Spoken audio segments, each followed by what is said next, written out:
Alabado el nombre del Señor.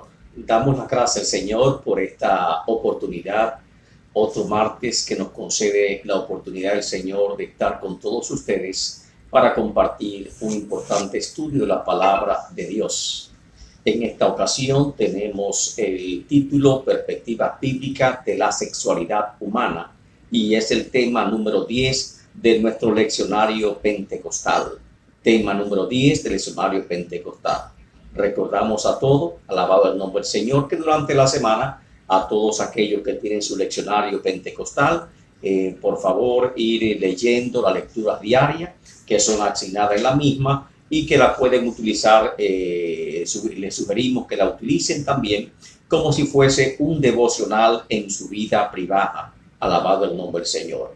Un saludo especial a los pastores Ángel y Marta Marrero y también a los copastores de la congregación de la 36, Iglesia de Dios Pentecostal, la 36, amén, a través del cual le llega a ustedes estos estudios que impartimos todos los martes. Alabado el nombre del Señor.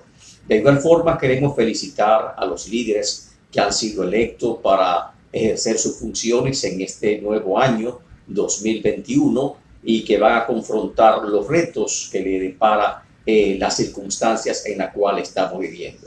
Un saludo también especial a nuestro hermano Luis César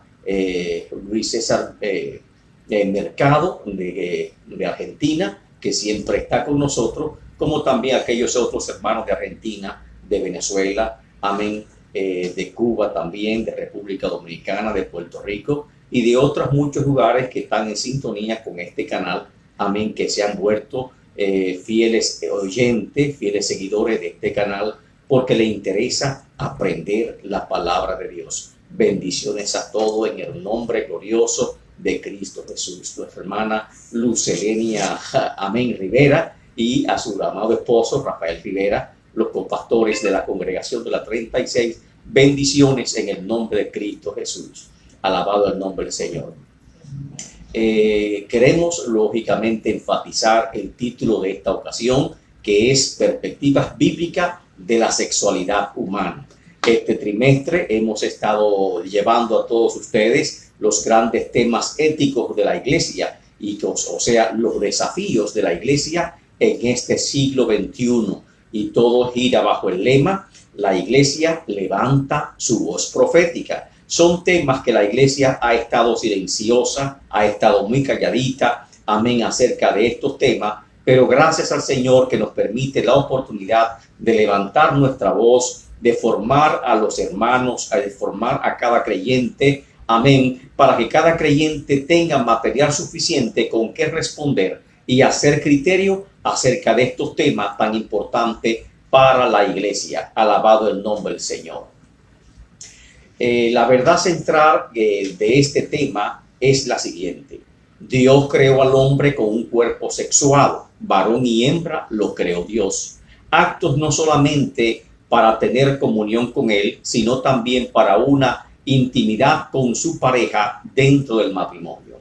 El texto audio que hemos seleccionado para esta ocasión se encuentra en Génesis capítulo 2, versículo 18, y se lee de la forma siguiente: Y dijo Jehová Dios, no es bueno que el hombre esté solo, le haré una ayuda idónea para él. Alabado el nombre del Señor.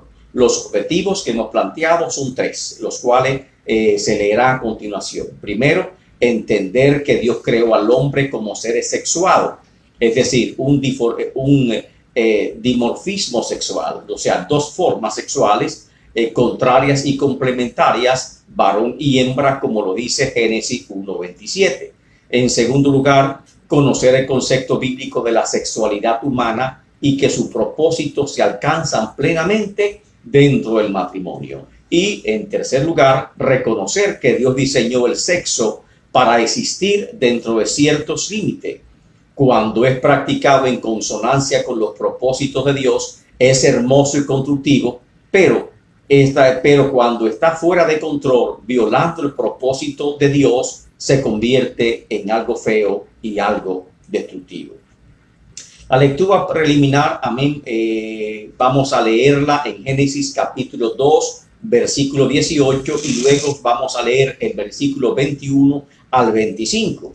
Por favor, le pido que abran sus Biblias, amén, y en sus Biblias van a leer juntamente con nosotros esta porción de la palabra del Señor, que es como introducción al tema que nos estamos planteando en esta ocasión.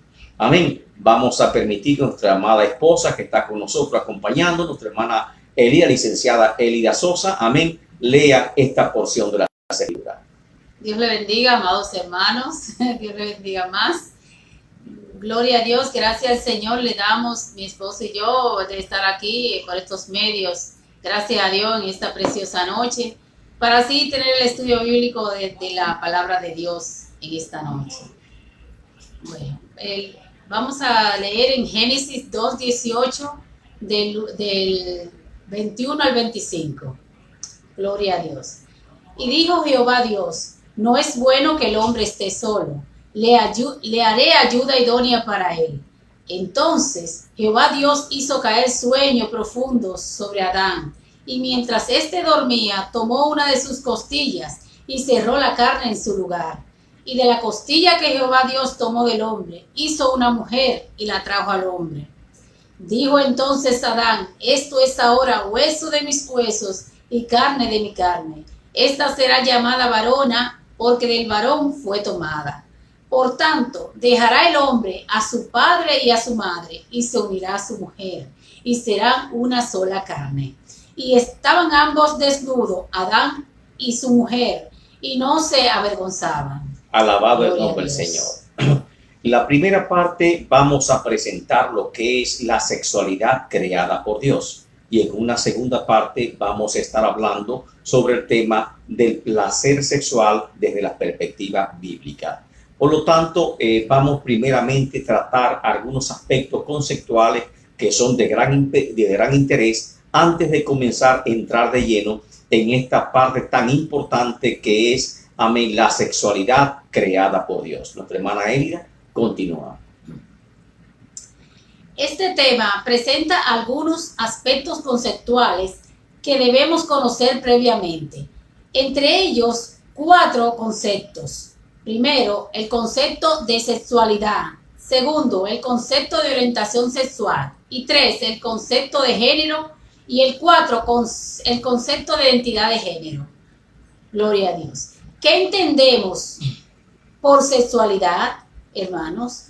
López, 1984, dijo, la sexualidad es el modo en que integramos y manifestamos en deseos y comportamientos los diferentes aspectos de nuestra naturaleza sexual. Es decir, es la expresión psicológica y sociocultural que corresponde a nuestros cuerpos sexuados. Es la capacidad de sentir experiencias eróticas y de expresarse sexualmente. Esto involucra comportamientos eróticos, biológicos, emocionales, sociales y espirituales. Por lo tanto, la sexualidad se refiere a la dimensión fundamental de nuestra naturaleza sexual. Perdón, hermanos. Número 2 sería, ¿qué es orientación sexual? La orientación sexual es la atracción afectiva, romántica, sexual y psicológica de la persona que la siente de modo sostenido en el tiempo. Se refiere al erotismo o vínculo emocional de un individuo en relación al género de la pareja que se siente atraído sexualmente. Existen 2 grandes tipos de orientación sexual, que son la heterosexualidad, que se define a los que sienten atraído por personas del sexo opuesto, y la homosexualidad, que define a aquellos que se sienten atraídos a personas de su propio sexo. La homosexualidad, según estudiamos la lección número 7, no es una condición genética o cromosomática, ni son problemas hormonales o trastorno alguno, amén, de desarrollo sexual. Es una preferencia o inclinación sexual que involucra comportamientos, pensamientos, fantasías, deseos y actividades sexuales con personas de su mismo sexo. Y número 3, ¿cuál es el concepto de género? Nuestra hermana Elida explicará este concepto de género. Dios le bendiga, hermanos. Se entiende por género a la separación de roles naturales e inherentes a la condición biológica de los sujetos. Es decir, el género es congruente con el sexo de nacimiento, según la corriente biologicista. Gloria a Dios. A esta posición se le denomina el modelo congruencia, ya que el cuerpo sexuado con gónadas masculinas, testículos, le corresponde el género masculino, y el sexuado con gónadas femeninas, es decir, ovarios, le corresponde el género femenino. En cambio, los que siguen la corriente culturalista, el género es la serie de construcciones mentales respecto a la pertenencia o no del individuo a las categorías masculina y femenina, sin importar el sexo biológico de nacimiento. A esta posición se le denomina el modelo de androginia. Gloria a Dios. ¿Qué es la identidad de género? Define el modo en que las personas se identifican o no con las formas biofisiológicas de masculina o femenina. Y cómo estas formas le contribuyen al sentido y desarrollo de identidad y singularidad. En psicología es el marco de referencia interna, construido a través del tiempo, que permite a los individuos organizar un autoconcepto y a comportarse socialmente en relación a la percepción de su propio sexo y género.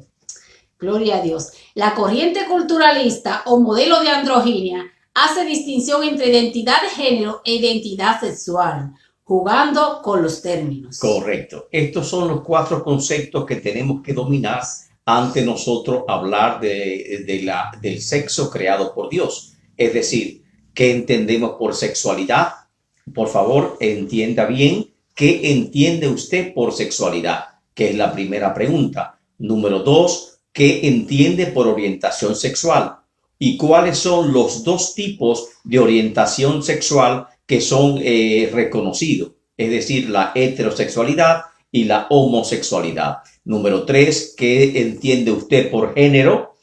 Si género y sexo es igual. Amén. ¿Qué se entiende por género? Y finalmente, ¿qué entendemos por identidad de género? Estos 4 conceptos ya fueron explicados. Amén, con nuestra colaboradora, nuestra hermana Elida. Y ahora vamos a hablar acerca del origen bíblico de la sexualidad humana. El concepto de género figura en la Biblia ya desde su primer capítulo en el libro de Génesis. El relato bíblico de la creación nos presenta gradualmente el concepto de género y de sexo como lo haría un libro infantil sobre la sexualidad humana.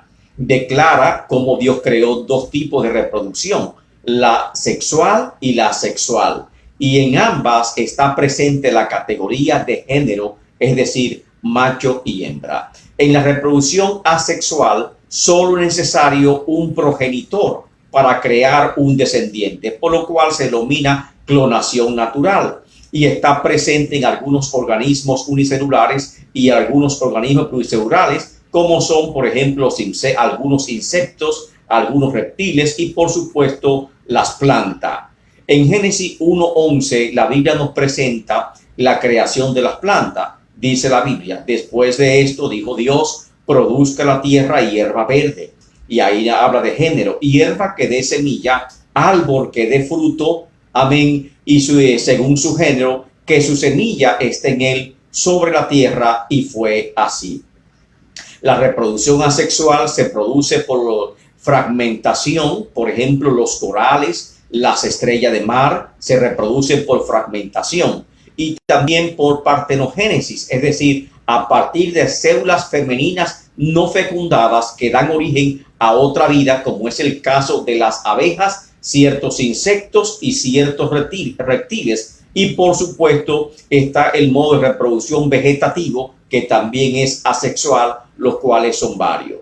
Pero en el libro de Génesis, al crear formas de vida superiores, Dios establece entonces la reproducción sexual, la cual requiere no de uno, sino de 2 progenitores, es decir, varón y hembra, y la misma está presente en los peces, las aves, los animales y por supuesto que también en el hombre. Génesis 1:25 especifica: hizo Dios los animales de la tierra según su género, ganado según su género, etcétera. Y luego dice: y vio Dios que era bueno. Génesis 1:27 dijo: y creó Dios al hombre a su imagen y semejanza, los creó, varón y hembra los creó. De aquí sale el concepto de género, varón y hembra. Amén. Y con el propósito de que Adán entendiera y que Adán asimilara este concepto, Dios le da a Adán la tarea de poner nombre a todos los animales del huerto. Y de esta forma singular, Adán interioriza el concepto de género y descubre que él está solo, es decir, no había una compañera biológica para él y se sintió terriblemente solo, conforme leemos a Génesis 2, 18 al 20. ¿Cuál es el concepto bíblico de sexo, por lo tanto? Se refiere a las características biológicas y fisiológicas que definen al macho y a la hembra dentro de aquella especie. Es decir, está hablando de un dimorfismo sexual, o sea, de la diferenciación sexual de dos formas biológicas contrarias y complementarias, que son varón y hembra. En biología, el sexo se identifica básicamente por las gónadas u órganos de reproducción sexual o de reproducción simplemente. De esta forma se denominan masculinos a los individuos que al nacer presentan gónadas masculinas, que son los testículos, y se denominan también femeninas a las que al nacer presentan gónadas femeninas, ovarios.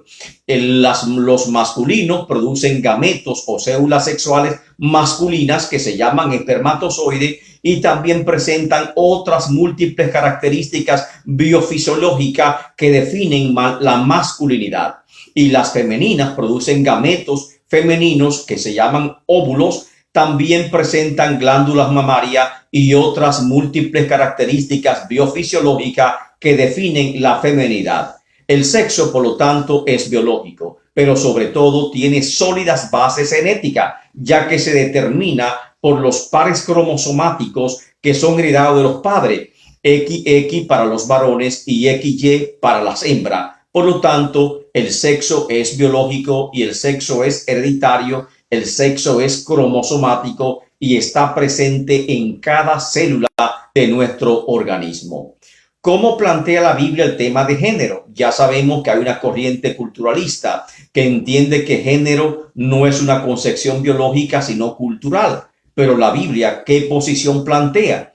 Sexo y género en la Biblia es exactamente lo mismo y por lo tanto también se refiere a las características biológicas y fisiológicas que definen al hombre y a la mujer y que hacen posible la reproducción humana. Satanás ha tratado de confundir a la humanidad trayendo confusión sobre estos conceptos. Introdujo la idea, la cual ahora es una concepción psicológica, de que el género es psicológico o que el género es cultural y no biológico. Lo presenta ya sea como una construcción del lenguaje o como una concepción cultural o como una creencia subjetiva de cómo la persona se identifica respecto a su sexualidad. De esta forma, esta corriente sociocultural equipara o para ella es igual el concepto de preferencia sexual y también de identidad de género, lo cual lógicamente es del todo incorrecto. En esta segunda parte que entramos en este momento vamos a ver cuáles son las bases bíblicas del deseo sexual y por lo tanto vamos a comenzar con algunos aspectos conceptuales y luego vamos a profundizar un poquito más haciendo algunas aseveraciones sobre este importante tema que espero que todos estén bien atentos al mismo. Nuestra hermana Élida continúa con los aspectos conceptuales. Gloria a Dios. Este tema presenta algunos aspectos conceptuales que debemos conocer previamente, entre ellos 4 aspectos. ¿Qué es el desarrollo sexual? Los teóricos e investigadores generalmente han empleado los marcos diferentes para la comprensión del deseo sexual humano. El primero es un marco biológico donde el deseo sexual proviene de una motivación innata, pulsión o necesidad, como si fuera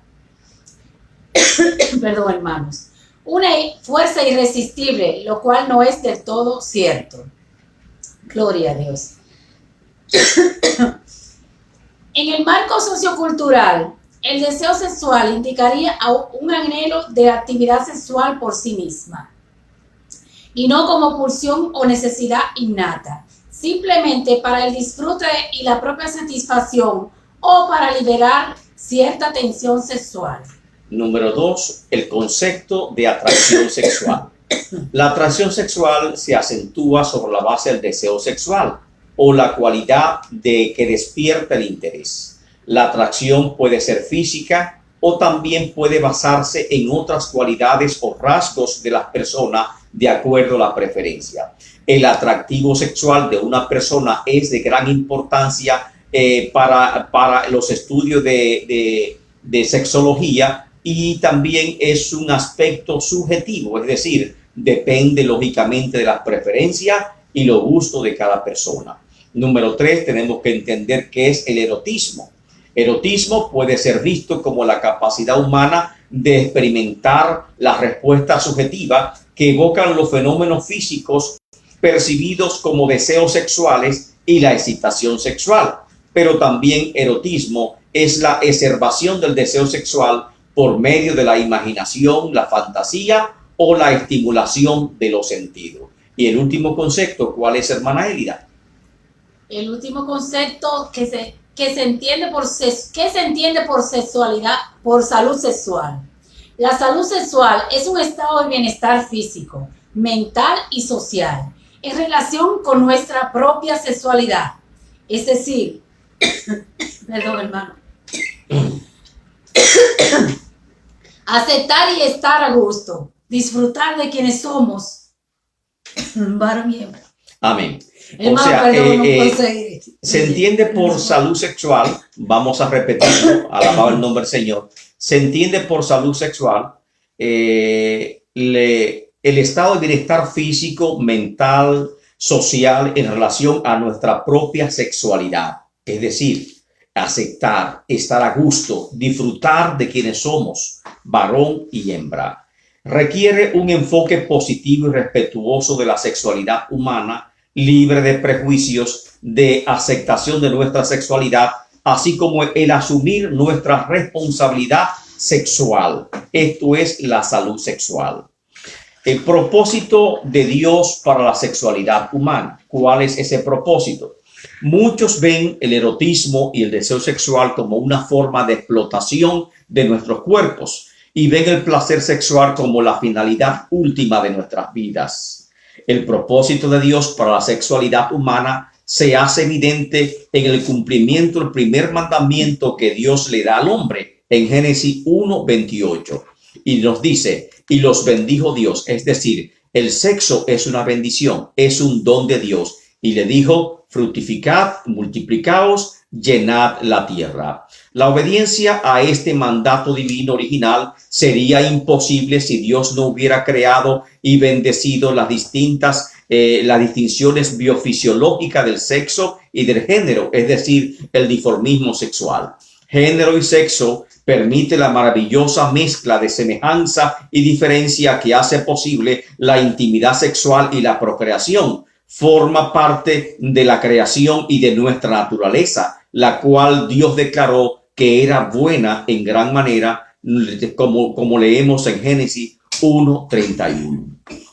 Esa sexualidad y ese placer sexual creado por Dios como una bendición para el ser humano tiene ciertos límites, y esos límites los encontramos también en la palabra del Señor. Por lo tanto, cuando leemos en Levíticos 18 hasta el 22, está hablando de algunos temas éticos de gran interés. Levítico 18, 1 al 5 nos dice la palabra del Señor lo siguiente. Habló Jehová a Moisés diciendo, habla a los hijos de Israel y dile, yo soy Jehová vuestro Dios. Dios se identifica a sí mismo como el Dios de Israel y por lo tanto le ordena, no haréis como hacen en la tierra de Egipto, o sea, no van a copiar las costumbres de los pueblos paganos en la cual moraste, ni haréis como en la tierra de Canaán, a la cual yo os conduzco. ni andaréis en sus estatutos. No vamos a andar conforme la cultura, no vamos a andar conforme las costumbres de los pueblos paganos que no conocen al Señor. Dios separó al pueblo de Israel como un pueblo especial que tenía que, por lo tanto, tener un código ético mucho más elevado que las naciones paganas. El Señor declaró: yo soy santo y por lo tanto vosotros también seréis santos, porque eres el pueblo escogido de Dios. El versículo 4 nos dice: mis mandamientos pondréis por obra y mis estatutos guardaréis andando en ello. Yo, Jehová, vuestro Dios. Por lo tanto, Dios exige de nosotros un código ético porque nosotros estamos relacionados, emparentados con el Señor y Él es nuestro Dios. Por lo tanto, dice Jehová, guardaréis mis estatutos y mis ordenanzas, los cuales haciendo el hombre vivirá en ellos, yo Jehová.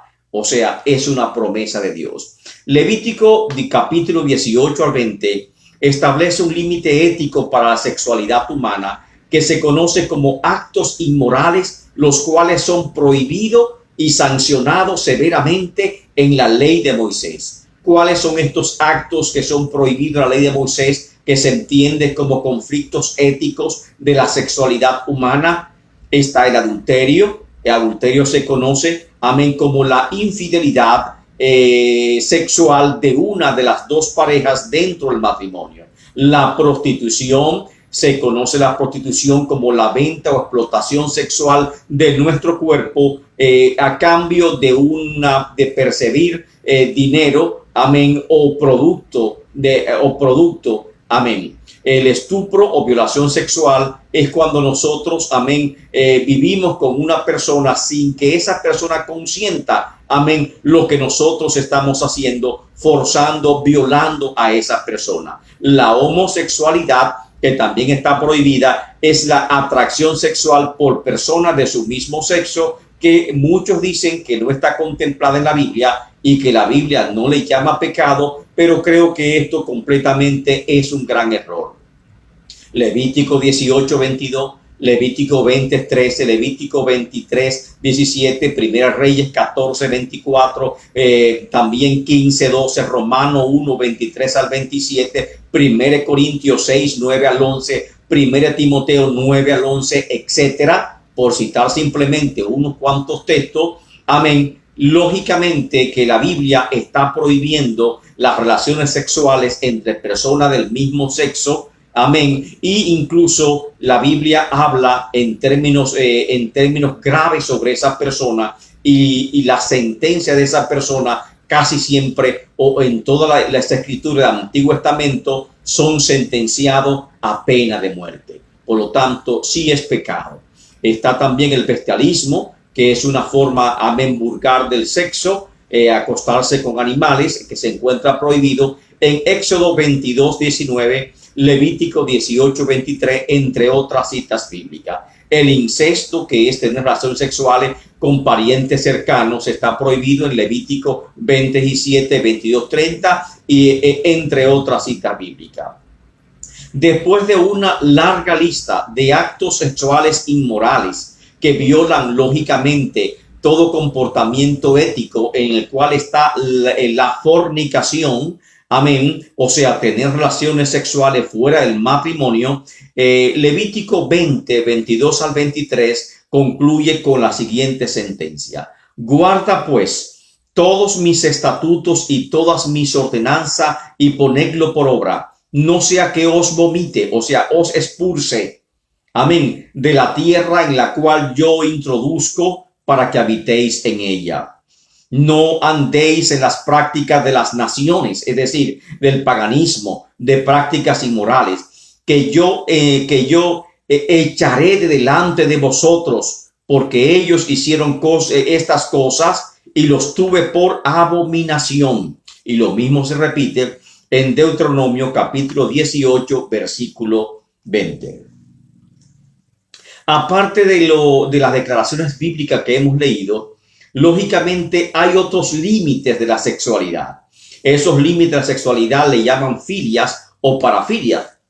Amén. En el 1987, la Asociación Estadounidense de Psiquiatría eliminó el término perversión sexual, porque antes se usaba ese término de pervertido. Amén. Y por tanto, estos actos que hemos mencionado que son prohibidos como actos inmorales, amén, se le llamaban pervertidos sexuales. Ahora el término está prohibido en el diccionario de psiquiatría de los Estados Unidos desde 1987 del Manual Diagnóstico y Estadístico de los Trastornos Mentales. A partir de entonces ya no consideran trastornos mentales y la terminología psiquiátrica mundial cambió completamente. Desde esa fecha en adelante, dichos trastornos se denominan parafilias o filias.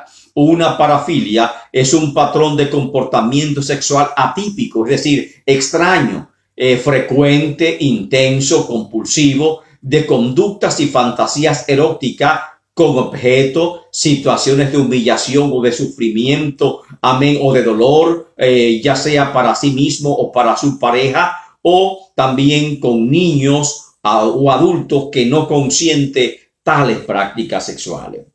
Los trastornos parafílicos son parafilias que causan angustia o problemas de funcionamiento de la persona y que la perjudican o pueden perjudicar a otras personas. Por ejemplo, de parafilia, el exhibicionismo, amén, de las personas que andan con una capa desnudo completamente abajo y luego se descubren para que vean sus genitales. Eso se llama exhibicionismo. O las parejas que se ponen a practicar relaciones sexuales en público para ser vistos por los otros, se llama exhibicionismo, que exhiben sus cuerpos, exhiben ningún tipo de pudor. El frotismo es otro ejemplo de parafilias, amén, personas que se montan en autobuses, amén, y que están buscando frotarse, amén, con otras personas para en esa frotación producir un deseo sexual. Lógicamente son parafilia que antes de 1987 sencillamente se llamaba perversiones sexuales.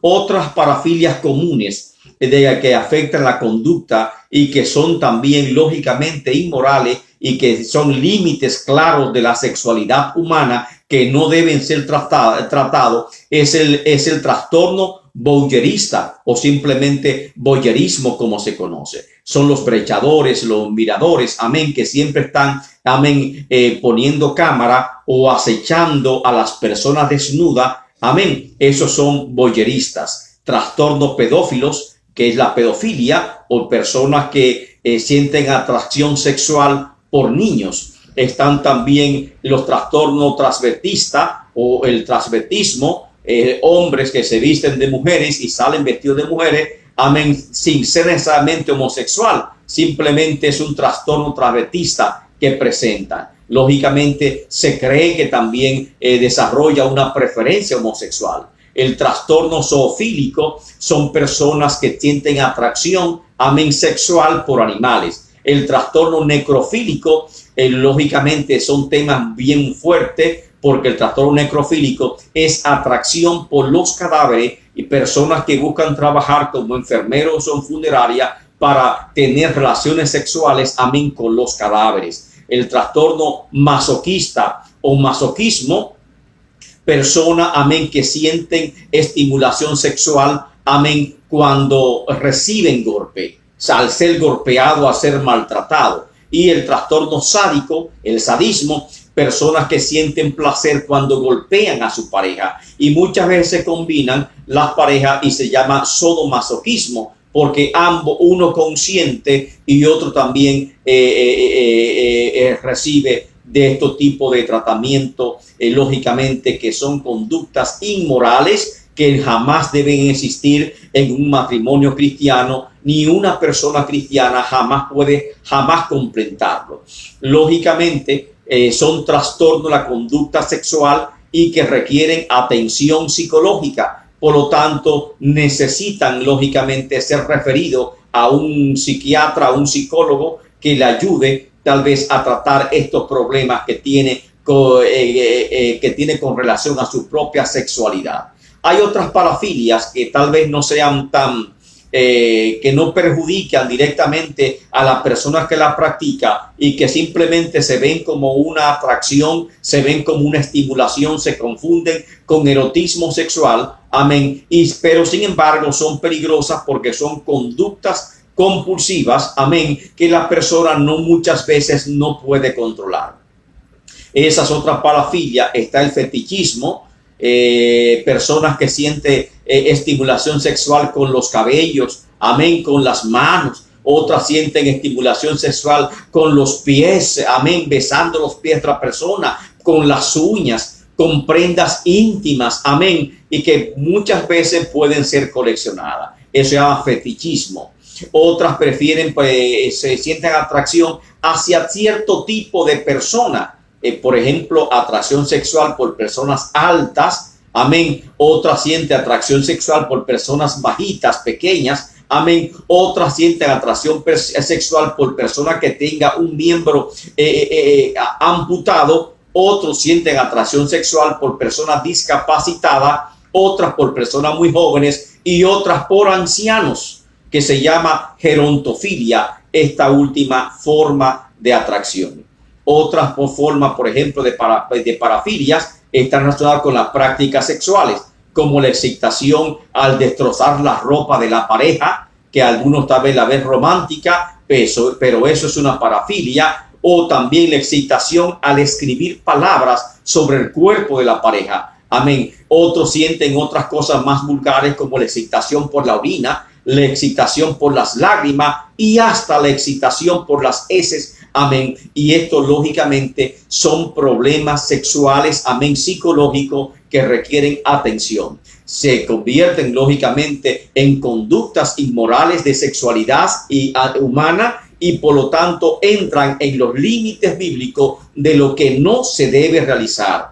Cualquier compulsión, cualquier conducta desorganizada que una persona tenga, debe controlarla en el nombre de Cristo Jesús. Si no puede controlarla, tiene que acudir a su consejero espiritual, que es la primera línea de defensa, a la oración, a la comunión con el Señor, pidiéndole al Señor de corazón para que el Señor le ayude a vencer esa tentación. La palabra describe que no hay tentación, amén, que no sea humana, y que todas las tentaciones que llegan a nuestra vida, también Dios nos da la capacidad para sobrellevarla y nos da la salida juntamente con ella. Por lo tanto, nosotros tenemos la fortaleza, porque el Señor no nos da espíritu de cobardía, sino de poder y dominio propio para vencer todas estas formas, amén, de conductas sexuales anormales, atípicas, que se presentan en la sociedad en nuestros días, que la gente muchas veces ve como erotismo, pero son formas graves de actos de inmoralidad que están sancionados y prohibidos en las Escrituras.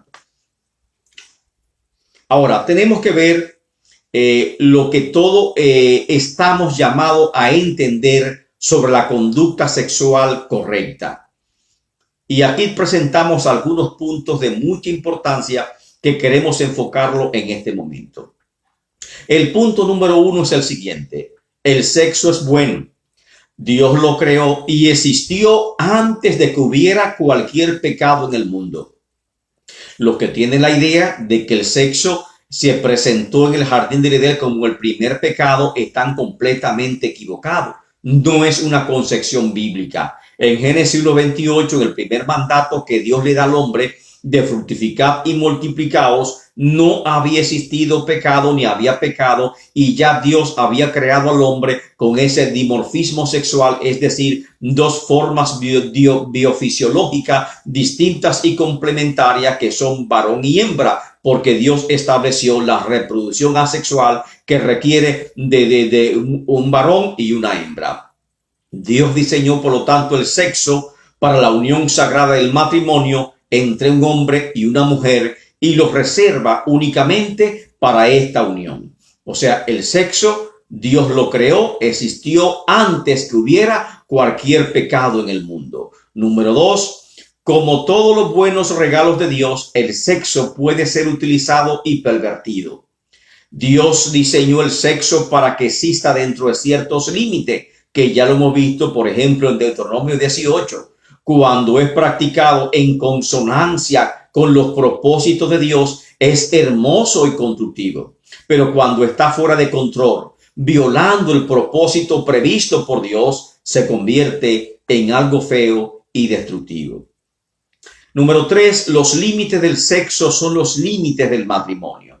La unión sexual se concibe como una expresión de un compromiso de por vida, un símbolo de la unión espiritual que existe solo dentro del compromiso incondicional del matrimonio. Fuera del matrimonio, el sexo, lógicamente, no puede ser concebido.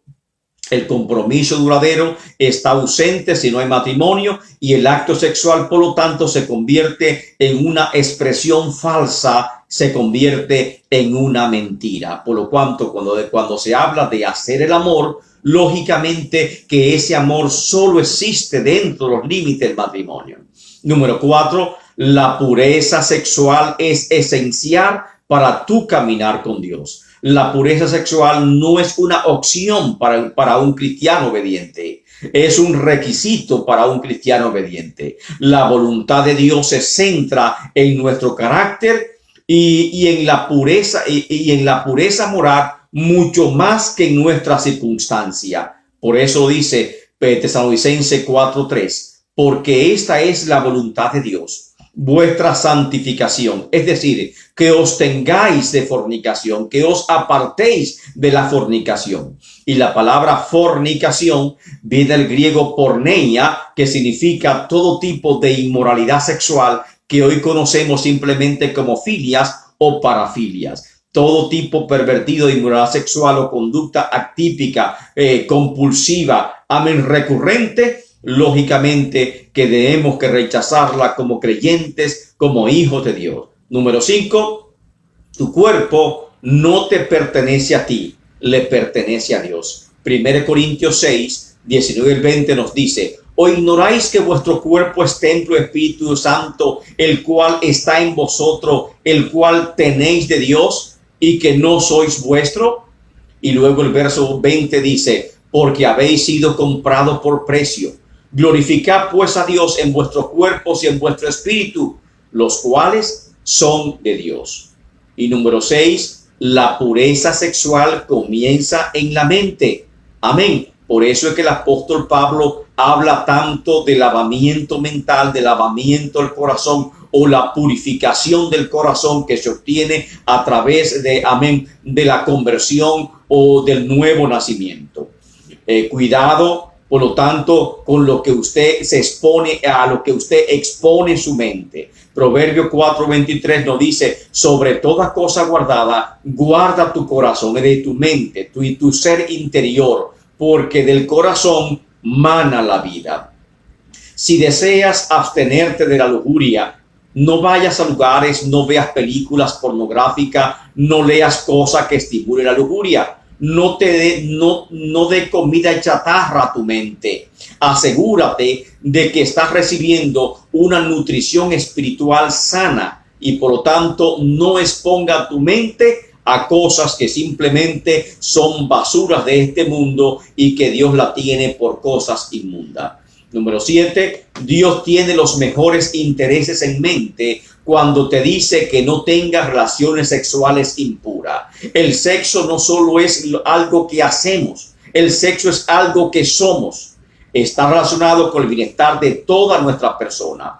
Tener relaciones sexuales impuras fuera del matrimonio es autodestructivo en todos los sentidos, ya sea físico como psicológico y espiritualmente hablando. La pureza sexual es siempre lo mejor, no solo para Dios y para los demás, sino también para usted mismo.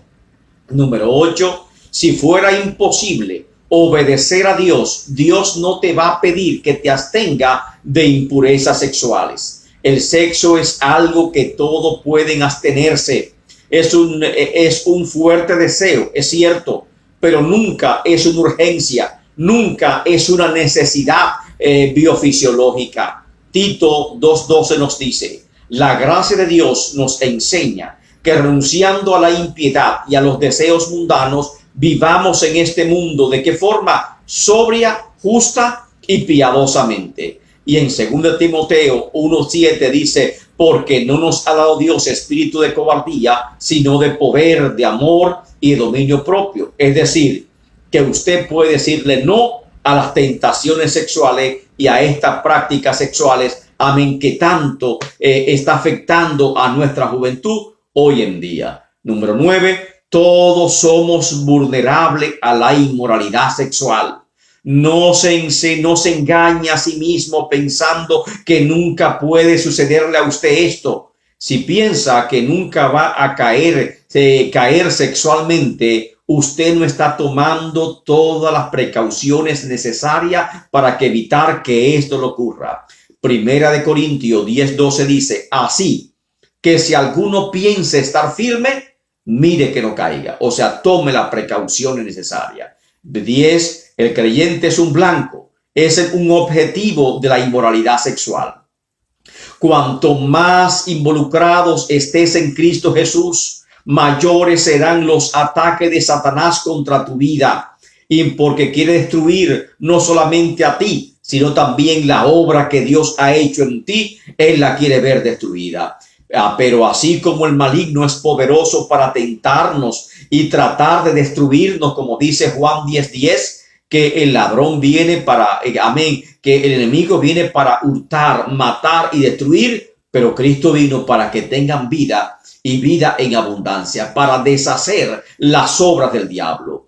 Dios es infinitamente más poderoso para librarnos y nos ha dado en Cristo todos los recursos necesarios para nosotros tener una vida victoriosa, libre, amén, de las tentaciones, no de caer en tentación sexuales. Efesios 6:11 dice, vestido de toda la armadura de Dios para que podáis estar firmes contra las acechanzas del diablo. 1 Corintios 10:13 nos dice, no os ha sobrevenido ninguna tentación que no sea humana, pero fiel es Dios, que no os dejará ser tentado más de lo que podéis resistir, sino que dará también juntamente con la tentación la salida para que podáis soportarla. Y 2 Corintios 10:4 dice las Escrituras, porque las armas de nuestras milicias no son carnales, sino poderosas en Dios para destrucción de fortaleza. Así que podemos decir no y podemos levantarnos y ser victoriosos, como dice el apóstol Pedro. Y esta es la victoria que vence al mundo, vuestra fe. 11. Satanás te va a mentir sobre el sexo, pero Cristo siempre te dirá la verdad. Jesús dijo de Satanás, cuando miente, expresa su propia naturaleza porque él es mentiroso y padre de toda mentira. Eso está en Juan 8:44. Mas Cristo dijo en Juan 14:6, yo soy la verdad. Amén. Yo soy el camino, la verdad y la vida, y nadie viene al Padre sino por mí. Y otra vez dijo Juan 8:32, vosotros permanecéis en mis palabras, seréis verdaderamente mis discípulos y conoceréis la verdad y la verdad os hará libre. Número 12, una vez que usted cruza la línea, amén, porque piensa que tal vez puede acercarse al precipicio sin caerse. No es verdad. O cruzar la línea para luego volver atrás. No es verdad. Es una mentira de Satanás. Una vez que cruce la línea, no podrás detenerte.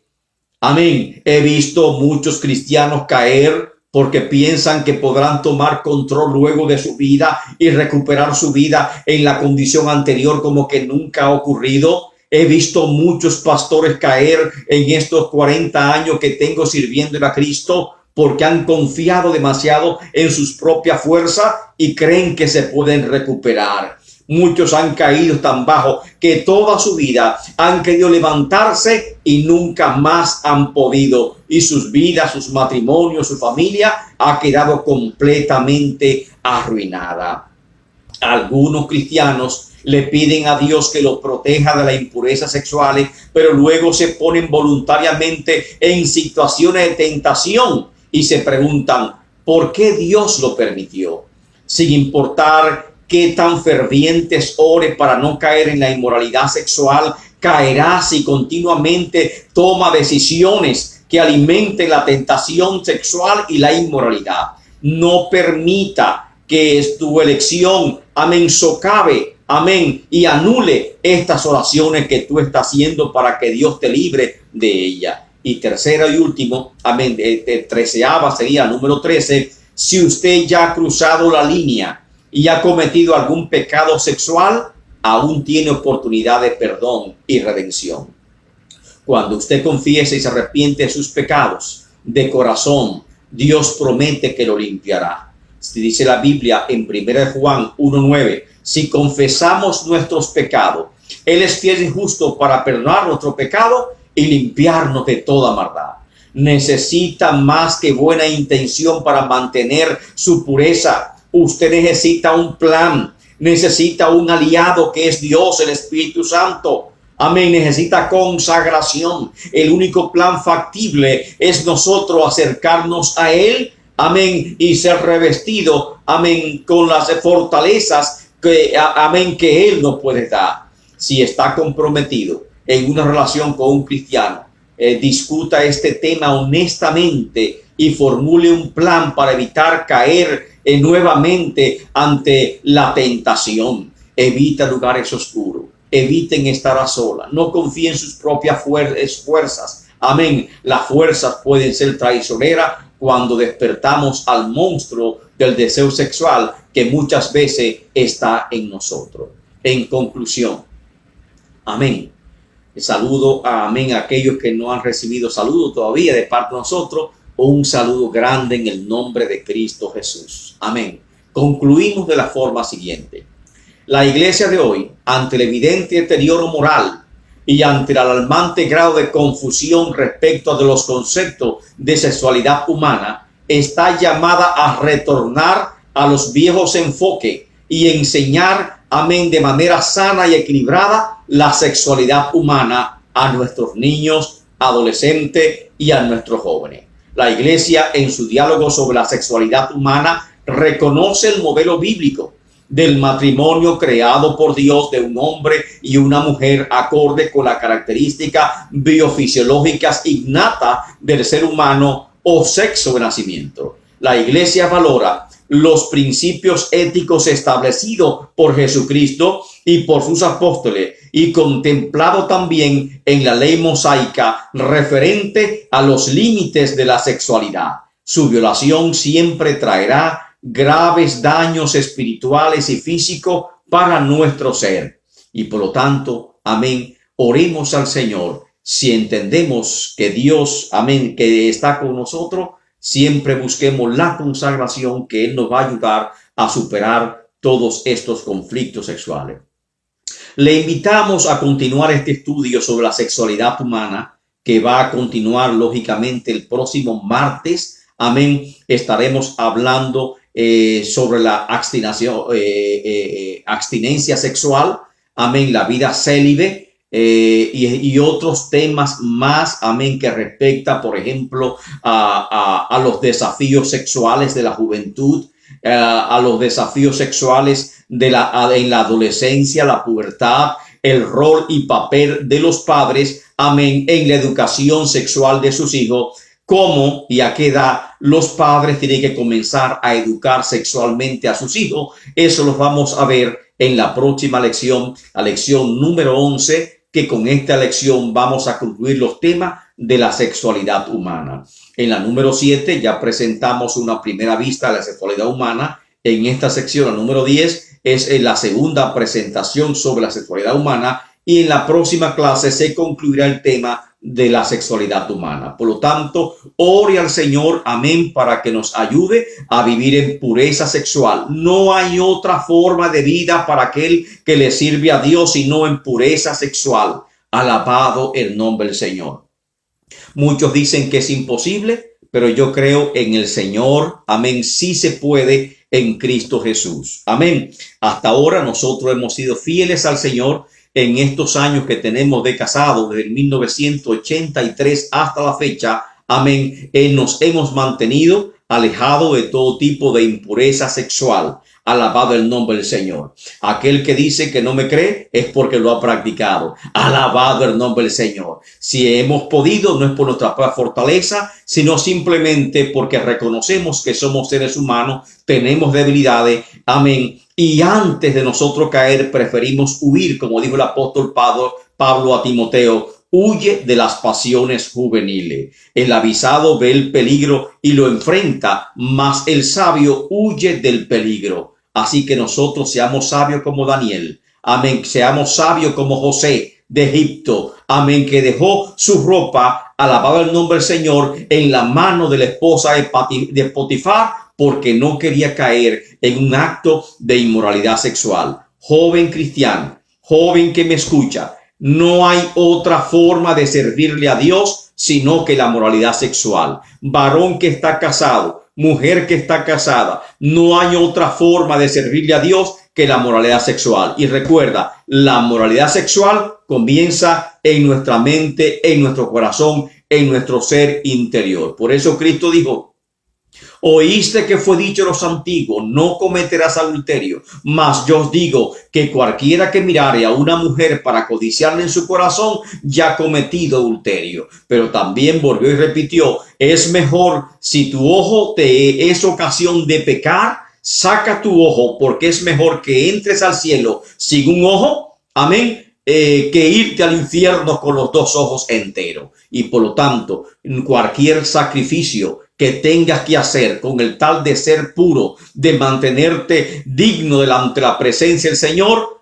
te pido que lo hagas en el nombre de Cristo Jesús, porque grande recompensa vamos a tener en el reino de los cielos. Alabado el nombre del Señor. Dios te bendiga, Dios te guarde. Un saludo especial para todos mis hermanos que están en sintonía con nosotros en este canal. Alabado el nombre del Señor. Esperamos poder verlo otra vez en este próximo martes, que vamos a continuar con este interesantísimo tema. Bendiciones a todos en el nombre de Cristo Jesús. Alabado el nombre del Señor.